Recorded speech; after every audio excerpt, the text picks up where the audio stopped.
Welcome back to another episode of Figuring Out Epilepsy. Today we have a very special guest, Trevor Gordon from the Epilepsy Shop. Hey Trevor, how are you doing? Thanks. How are you doing? Thanks for the opportunity of this. I'm good. Thank you. No problem. I'm really excited to talk to you. We've worked a little bit here and there. I'm actually wearing one of your shirts. I don't know if you can see it, but And I can. That's awesome. And shout out to you. I've been watching your content, your social media evolve, and it's just exciting to watch. And I'm always rooting for individuals like yourself that create epilepsy awareness. More people like yourself need to do this, and I think you're inspiring so many people by what you're doing. So kudos to you. Thank you. I appreciate that.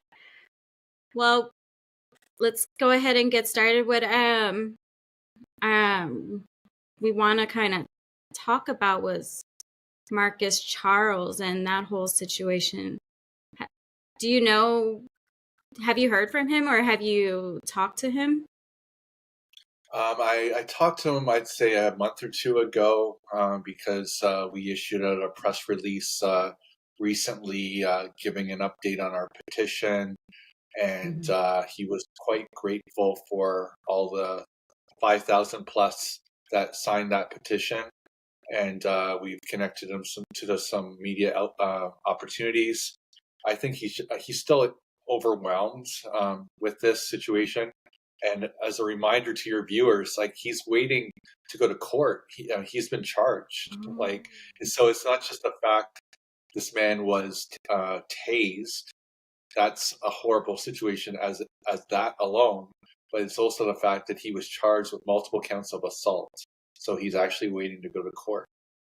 I thought they would have dropped that. So what we're talking about is, I can add a link below so you can see so everyone can see the full video.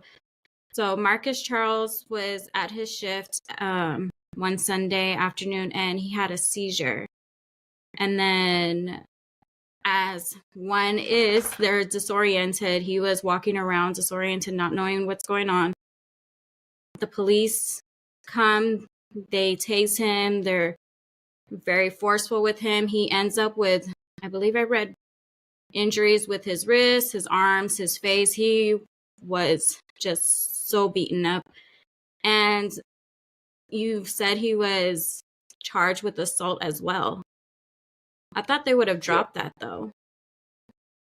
I mean, that's the hope, but I'm not a lawyer. I'm not a judge. I don't know the situation. The hope is that hopefully the charges are dropped, but it's going to go to a court and it's going to be discussed. And I don't know. Like, every time I talk about this situation, it gets me so angry.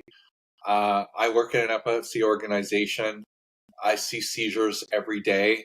I might be more comfortable seeing a seizure than the average person, but you still don't get 100% desensitized to it.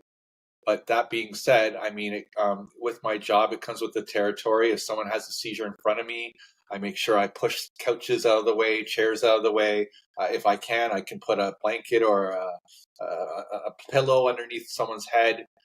Have I been kicked in places I don't want to be kicked because I'm helping keep the situation safe? Sure.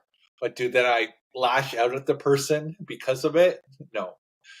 So if I can show that comfort or that restraint, then you would think a police officer or a paramedic would have that same restraint. Yeah, and I mean, they really should be trained properly because they are helping and because epilepsy is so common. In Canada, I believe it's 1 in every 100 person that will develop epilepsy. So, yeah. I mean, I feel like 3,000 I apologize. Over 300,000 Canadians have epilepsy. Yeah. I mean, we work with the Epilepsy Foundation in the U.S. and I know they have similar stats, and it's just the fact we like to say that it might be a hidden disease, but it's not a rare disease. It might be a disease that's not spoken about as much as we want it to be spoken about, but it doesn't make it rare. Has this happened before? Because this is honestly the first time I've heard of something like this happening. You would hope that this is an isolated incident, but it's happened in many parts of Canada. I had a good chat with the CEO of the Epilepsy Foundation in the U.S. and Beatrice, and she told me that she's been hearing about this happening in the U.S. as well. So this is not an isolated incident. It's been happening many times all over North America. It's police training needs to happen. And the frustration for us here in Canada is that there is a police training that exists. It's in their portal. It's just, unfortunately, it's not a mandatory course. So, yeah. Oh, okay. No, it needs to be mandatory, especially if you're going to be out there and you're supposed to be protecting the community. And if you can't even help someone who's having a seizure, you think that they're being violent or they're being, not cooperative. I mean, we can't help that. I have epilepsy myself, and we can't help the fact that we do certain things during that time. Can I ask you a question? I'll turn the tables. You're a person living with epilepsy. When you leave your home, do you think about that? Reading these stories that happened to Marcus, do you think about that at all? Does that bring fear to you that you can't even leave your home without the thought of potentially someone being confused and lashing out? Now I do. I think about that a lot, actually. The most concerning thing for me is just having someone know where I am at all times, what my plans are before I leave the house. And, I'm 33 years old, but I still technically live with my mom. I live in her garage, and I tell her whenever I leave the house, oh, I'm going to work. Oh, I'm going to go run some errands. I'm going to be here, here, and here. I let my mom know every step of the way. So just in case I have a seizure and something happens to me, she knows where to go to look. And I think that's really important for people in our safety who have epilepsy. It's just frustrating, this story, because even if the paramedics and the police did nothing, that still would have been better support than what happened. It's a fact that, Did the police and the paramedics show up at the same time? Where were the paramedics? So that's the part that's a little blurry, and I'll give the full disclaimer that, I wasn't there, and I'm only going by the media reports and the witnesses that were there. But from the way that the story was told was the paramedics were called, they showed up, and then for whatever reason, the police were called as well. But from my understanding, it was because the paramedics as well were confused and not sure what to do. And the police are the ones that seem to be getting focused on in a lot of these media reports, but the paramedics weren't that much better. The paramedics didn't do anything in the sense of tasing, but the fact that they obviously ended up it was them that I think, from my understanding, called the police. So it's just very confusing. At the end of the day, if someone has a seizure, I can understand why sometimes 911 gets called if someone doesn't know what's happening. Sometimes you do call 911, but the fact is, when someone's having a seizure, you're not holding the person down. You're not being violent with someone that's having a seizure. So it's just quite confusing that they did all these things to sort of hold him down, so that, of course, I wasn't there, but obviously if you're feeling held down, you're going to push away when you're having a seizure, you know? I don't know. But you would think the paramedics would know. I feel like they should know at least the general, the most common seizures, what they look like and how to help that person. The fact that they had to call the police kind of shows like they're not prepared for that situation either.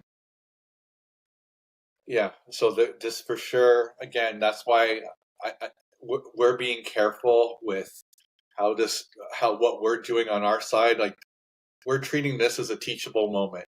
We're not Yeah. here to we're not here to uh, talk bad about police officers or paramedics. They have a hard job to do, but this was not the correct thing to do. This was not. So basically when someone has a seizure, you don't hold them down. There's obviously over 40 different types of seizures. All seizures look differently, but no seizure is do you hold someone down. And in this case, this person was held down and tased because of the moving around of this person. So that there's nowhere in the training of someone having a seizure does it say that you need to tase somebody to Yeah. hold them down. I was talking about this with a colleague. Can you imagine if this person had a VNS device Yeah. I and they didn't were even think of tased? that. That person could have died. It's just, again, there's police training sitting in their portal. I know Epilepsy Foundation in the US has police training in their portal. There's many things that are available for education for what to do if someone has a seizure. You should not be tased while you're having a seizure. Yeah. And I I really think that this is why this is one of the reasons why epilepsy awareness is so important, because since I started posting on social media and started the podcast and everything, I've come across a lot of people who still believe that you should put something in their mouth, you should restrain them, all these things that, the Epilepsy Foundation and other people who post on social media are constantly telling those that don't have epilepsy or don't know anyone who has epilepsy, like, no, this is what you're actually supposed to do. And I think, it's our job as people with epilepsy to talk about the proper way to care for us, because it keeps us safe. And I get it. I didn't talk about my epilepsy for 20 years. But I mean, when we start talking about epilepsy, we can change what people believe and how to properly care for those, our fellow warriors. But don't put that on you. You're going to talk about it, and people are going to talk about it when they're ready. And it's awesome that you are doing it the way that you're doing it. And it's great that there are many epilepsy warriors and ambassadors out there. But it's also up to the government, whether it be in the U.S. or Canada, to fund epilepsy training, to fund epilepsy organizations, to create more education. That's great that people with epilepsy are wanting to take on that fight, and we're appreciative. But it's not just on those living with epilepsy to do that. Like paramedics and police officers and public figures need to learn basic training. And it's not that it's not available. It's there, and it's just quite frustrating that people don't just do the basic research for it. Yeah. And I'll also put the link to the petition down below if anyone wants to go ahead and sign that.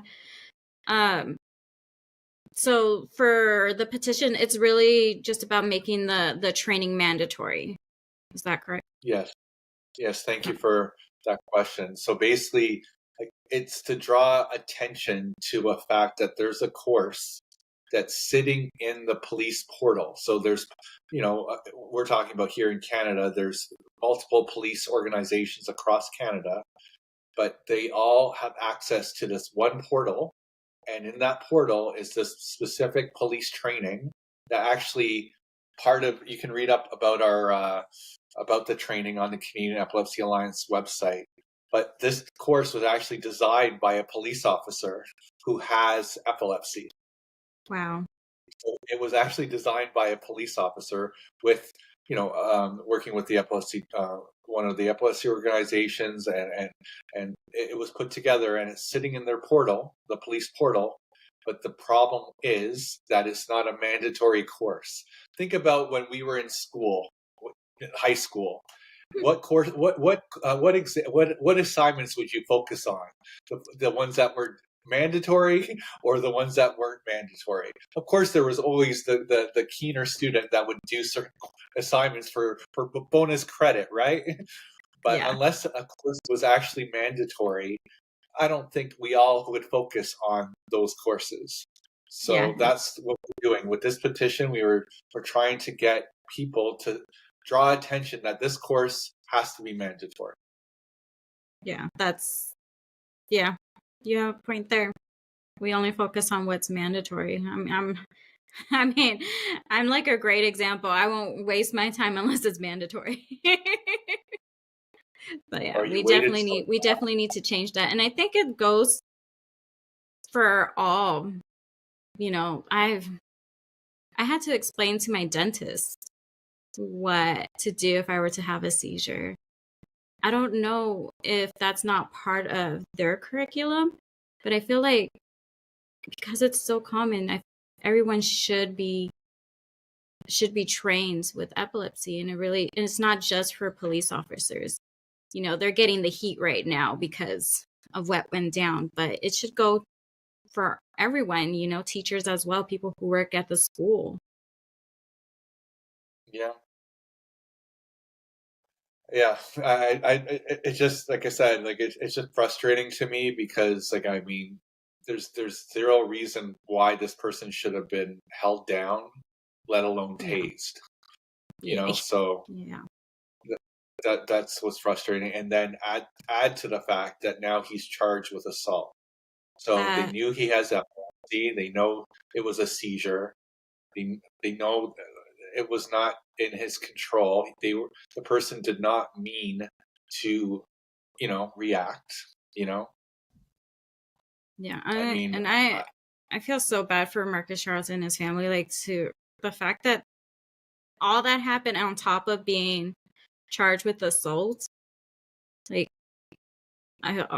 it's an unfortunate event that he has to go through. He shouldn't have to go through all this. Yeah, just when you first read that story, what was the first thought that you had when you read it? I thought that could have been me. Or that could have been one of my friends that I met in the epilepsy community. Oh. Like, yeah, and I shouldn't have to say that. That's, where I'm seeing it from, like, with someone who lives with epilepsy. I can't control what I do, and if that were to happen to me, I would be furious. I would be absolutely furious and upset, and I know my family would be too, as well. Mm-hmm. But as far as besides the petition, I know you work at an organization. You also have the epilepsy shop where you sell merchandise. And how did you get started on this path with helping those with epilepsy?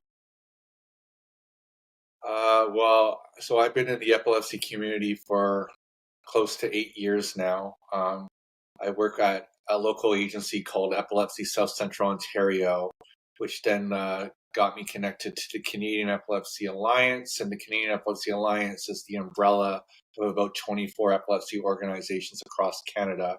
The Canadian Epilepsy Alliance is members of the IBE, which is Epilepsy Foundation in the U.S. is connected. So we're this big happy family in the epilepsy community.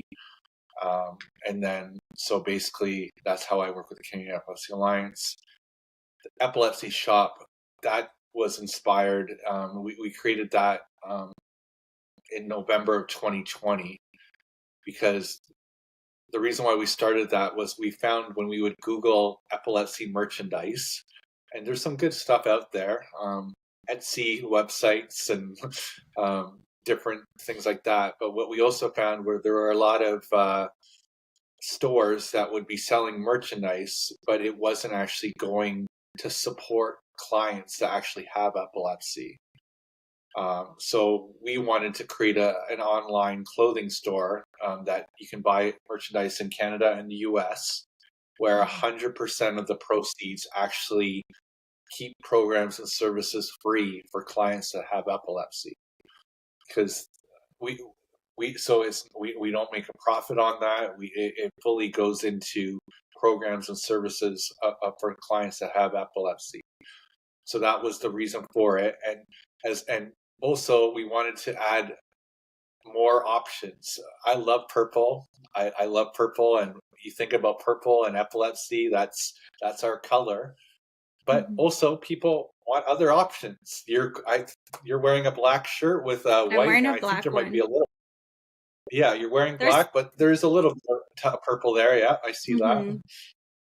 But it's to give people options. Some people might want a black sweatshirt as well, and I've seen there's yellow, there's green, there's multiple colors. But we want to give people options, and we want people that are buying epilepsy awareness shirts to feel cool in the merch, not just do it just because it's a great cause and it's a great organization and they want to create epilepsy awareness. But we want people feeling kind of cool too while they're wearing the merchandise, Yeah, and what I really love about your shirts is that they're so comfortable and they're so soft. Like I'm a person that needs to have soft fabrics, and I just, as soon as I opened the package when I got it, I was like, yes, because some shirts can be a little stiff. Some shirts can be a little stiff, but not these ones. These ones are really nice, and I also like the fact that it's not only for those that have epilepsy, but their family as well. I love that because I always say epilepsy not only affects the person that has it, but their families, their loved ones, the people around them. So the fact that you guys include everyone around the person with epilepsy, I love that. Oh, we appreciate that feedback, and that's exactly why we do it. And we want to, because again, epilepsy does affect the whole family. So we come up with shirts that are specifically designed for whoever in the family wants to get it. We also come out with shirts that are also shirts that bring attention to the brain. We have shirts that are saying things like, "My brain can do anything." So even anyone could buy that shirt, right? We all have a brain. So, we like to create merchandise that is, anyone can buy, So I like that. If someone were to, because I know a few people who are going on this journey of starting their own brand and creating shirts for epilepsy, what would be a tip you would give them on how to make that possible? the first thing I would do is I would tell the person to ask themselves, why are they doing this? Are they doing this for profit, or are they doing this to help create epilepsy awareness and to help the epilepsy community? I mean, it's a free country. We're allowed to make money, of course, but I think if you're doing it for the right reasons, you're going to get people to help you. Like, I met you because of this. I think from the shop and from doing social media awareness and whatnot with epilepsy. But I mean, I partner with people that are doing things about creating awareness. So I would just say the advice I would give is hopefully partner up with an epilepsy organization, and do it for the right reasons. I mean, anyone can you can go online and you can Google how to create a Shopify website. That will take a couple minutes. That's easy. But I think the harder part, and that is an everyday struggle, is creating those partnerships and working with the right people and doing it for the right reasons. So that's why I appreciate the opportunity working with you, and even you creating awareness for the shop and what you do every day for us, and awareness. Yeah, I think that's really the most important part of it, of anything you do, is doing it for the right reasons, because that's what I tell people. about posting on social media is, why are you doing it? And post something that you would want to see on an epilepsy page. So if that's something that you would want to see, you can relate to it, then there's other people out there that will be able to do it too. They'll be able to relate to it. Yeah. If someone were to want to like volunteer for an epilepsy organization, get more involved in the epilepsy community, what do you think is the best way to go about doing that? I love that question. The best, I would always encourage them to see if there's an epilepsy organization in their area, their backyard, because then just geography wise, it's just easier, you know. But now with everything, a lot of things now being virtual, sometimes it doesn't even matter, you know, what organization they reach out to. But I mean, just depending on where they are, I would start with if there's an epilepsy organization in their area, and if there isn't, just reach out to either the Epilepsy Foundation in the U.S. or Canadian Epilepsy Alliance in Canada. But there's multiple agencies. I would say reach out to an agency to see with that and to see how they can help, whether it be writing out their epilepsy story, whether it be reaching out to podcasts like yours, where you're sharing your story, or there's many ways to help, you know, whether it be creating a fundraising page or donating to an epilepsy organization. But what I always tell people is it doesn't, as much as epilepsy organizations appreciate fundraising efforts, it could be just simply wearing a shirt. It could be writing out your story. It could be, you know, liking a post that you do on your social media. Like, the biggest thing I feel is just having people write out their story, sharing their story, or, you know, helping correct myths out there. As you touched on earlier, it's impossible to swallow your tongue. You do not put something in someone's mouth. Like I say this, I think people laugh at me. I say, I challenge you right now to try to swallow your tongue. Yeah. You know, you cannot swallow your tongue. Can you bite your tongue? Sure. But it's impossible to swallow your tongue. You do not put something in someone's mouth. So to answer your question, even if it's to spend time going on social media, the correct myths, that's helpful, you know? Yeah, nothing is too small to bring awareness, you know. Any little thing will help. And I actually started, before I started social media, I actually submitted a story to the Epilepsy Foundation, and they posted it during March for the epilepsy walk that they were going to do here in close to LA. So I started off doing little things like that. I started off with sharing posts that I would see on Instagram. I didn't start with all this. This is more of a newer side to my journey, but yeah, any little thing will help. But let me ask you, when you were writing out that story, how did it feel? How did it feel writing your story? Did you probably have 1,000,005 emotions doing that? It was very, very emotional because it brought me back to my first seizure and how I got diagnosed and everything. But it was also very freeing because I was able to take all those emotions and put it towards something more productive instead of just having them sit in my heart and my mind. And you know, it was a very freeing experience to be able to share with others what I went through. And that's exactly why I encourage. I mean, I don't put pressure on it. I don't rush someone if they're not ready to tell that story. Yeah. But just hearing what you just shared, I mean, that's exactly why I do invite individuals to share their story, because it just gives you that. It just gives you just feel it's like a very spiritual experience, I would say. And then you can, and then when people want to ask your story, of course you can tell the audio version of that story, but sometimes it's even a bit of a relief to say, hey, go on this website to read my story. So then it doesn't, so sometimes you can take a bit of a break from telling the story all the time. You can say, check out my story, it's on this link.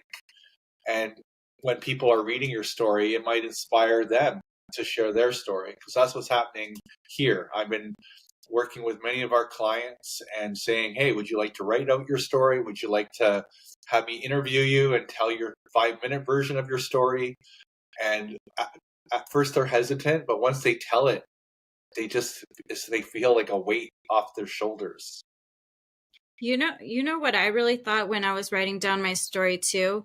I was kind of worried about it, because I was like, what if it's just a story, like no one cares.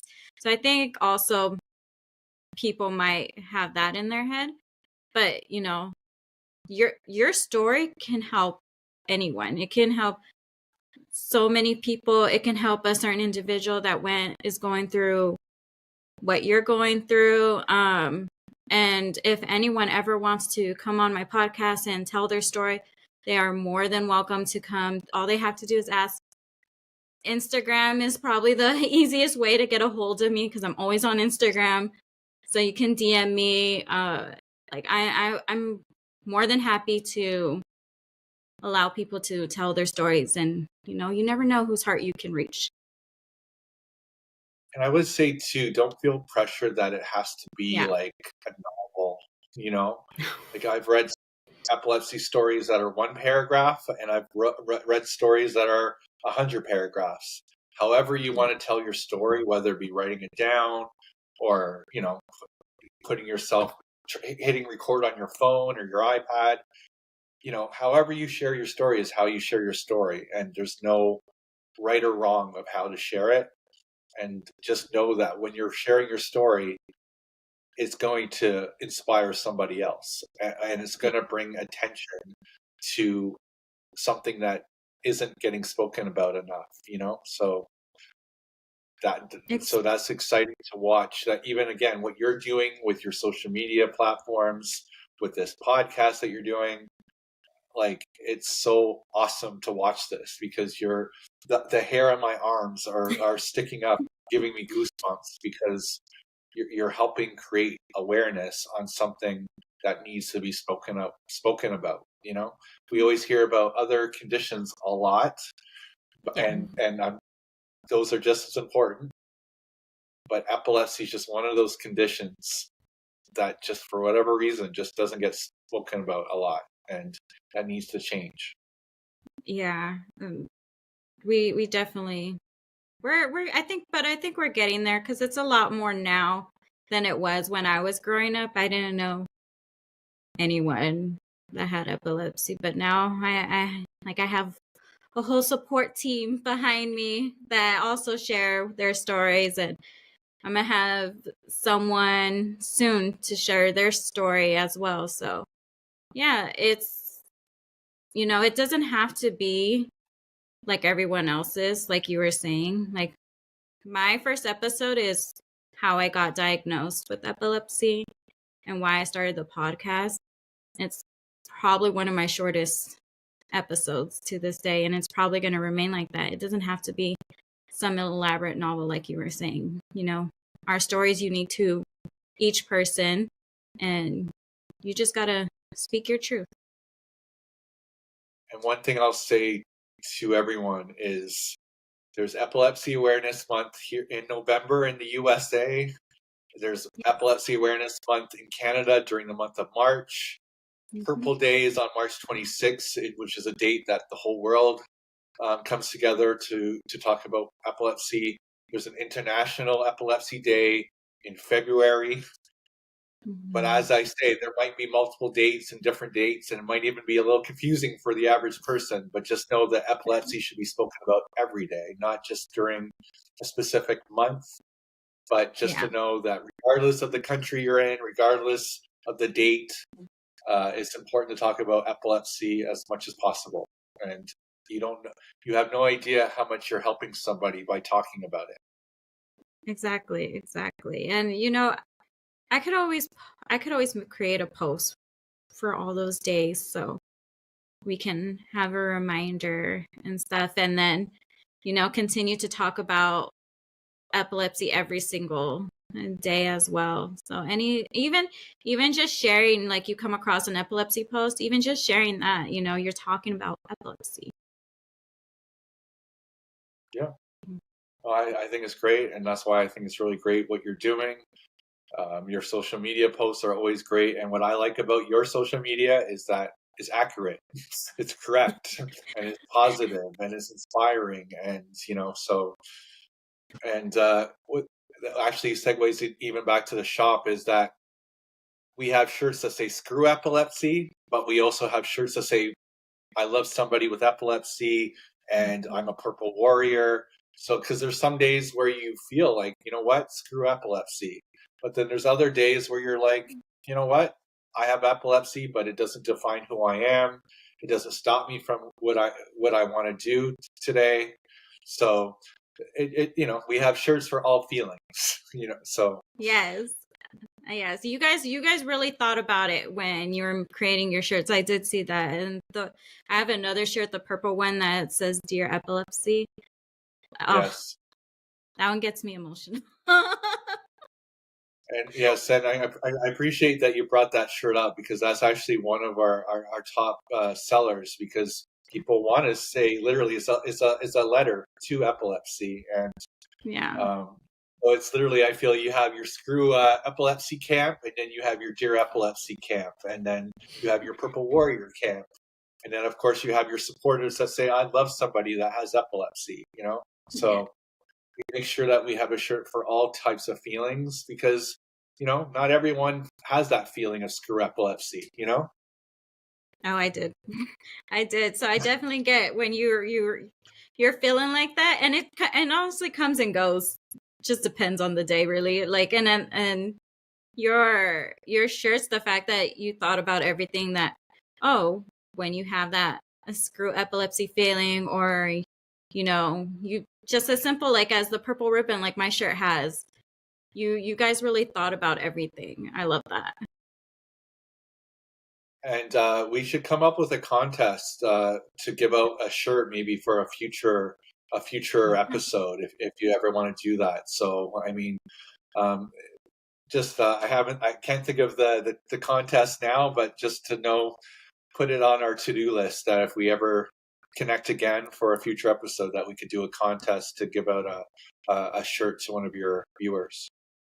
That would be amazing. I'm sure everyone would appreciate that. Thank you so much.